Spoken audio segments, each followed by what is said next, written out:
How do I turn this around? There it is. Sorry, I'm in Brooklyn.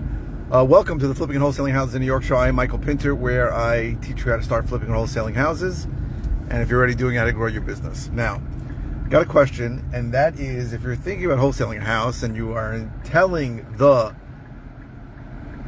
seller's attorney that you need an assignable, how? What was the question? Doesn't he know that you're wholesaling? So a couple of things. It's not a simple answer, right? Because it depends how you tell it, and it depends on what the situation is. Sometimes an attorney will refuse to make a contract assignable, right? And I think it's the stupidest thing ever, and he's really not doing what's in his client's best interest. Because in my opinion, if his clients agreed to sell a property for X price, what the hell's the difference if somebody's going to assign it or if somebody's going to wholesale it? Who cares? That's just my opinion.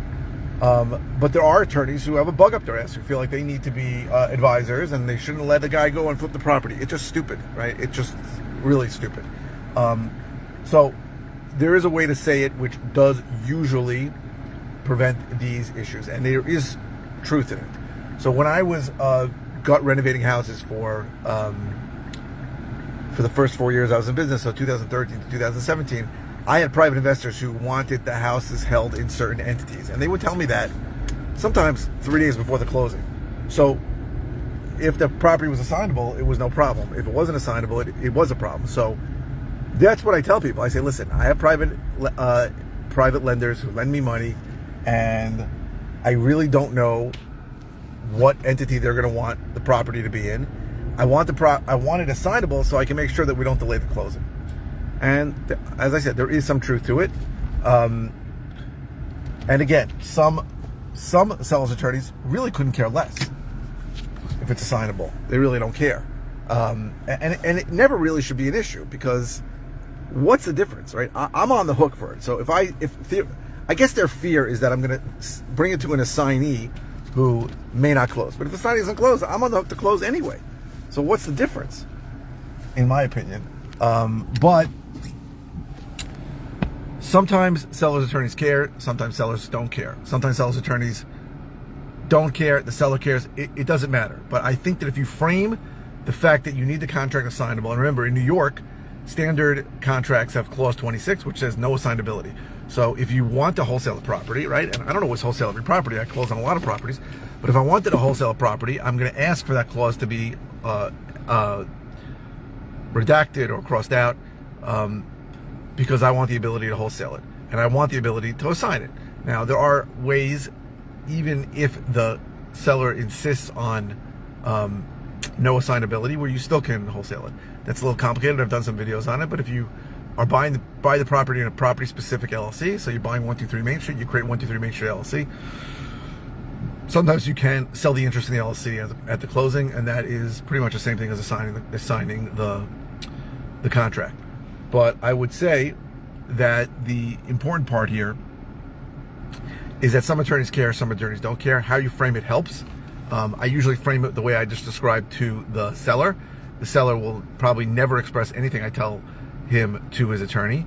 But what happens after is the attorney sends us a standard contract, which is going to say no, not assignable, is going to ask for 10% earnest money deposit, and is going to not mention anything about showing. And then I've planted those seeds in the seller's mind. And listen, I need it to be assignable because I'm not sure what entity I'm going to end up buying it in.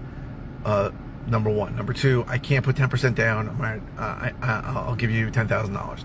If I put 10% down on all my deals, I'd be out of business. That's God's honest truth. I have so much money in all these deals, it would be crazy. And also, I'm going to need to show it after we go to contract. So I want those things in the contract. I tell that to the seller right after we agree on a price. The seller usually never expresses it to his attorney. The attorney sends us a standard contract with no assignability, 10% EMD, and nothing about showing. And then we ask for changes. When we ask for changes, my attorney will ask for changes. What will happen is that the seller's attorney will call his client and say, hey, this guy wants to do X, Y, and Z with those three things that I just told you. What's the story? And then the seller will usually say, you know what, I'm okay with that. We spoke about it. And then I would say 4 out of 5 times it's not an issue. Sometimes the seller's attorney will say, I need more money down for this guy. Sometimes we'll negotiate that. But I can usually do that if he needs a little more money down.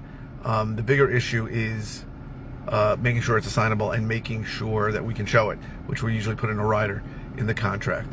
I'm waiting outside a building right now, and the guy is here, so I think I'm going to cut this one short. So I hope this was helpful. If you're interested in all the ways I can help you, go to howtoflipnewyork.com. If you are interested in one-on-one coaching, go to coaching.howtoflipnewyork.com. If you are interested in a course or program that I have, it's howtoflipnewyorkcourse.com. If you're watching on YouTube, please subscribe. If you're watching on any media channel, please give the thumbs up. That really helps my algorithm. And please keep the comments coming. This came by request. If it's a simple, you can ask a comment. That does not have to be about the video you're watching. If it's something simple with a simple answer, I'll just reply with an answer. If it's something, if it's something I've covered before, I'll send you links to videos. And if it's something new, I will do a new video on it. Thank you very, very much for watching.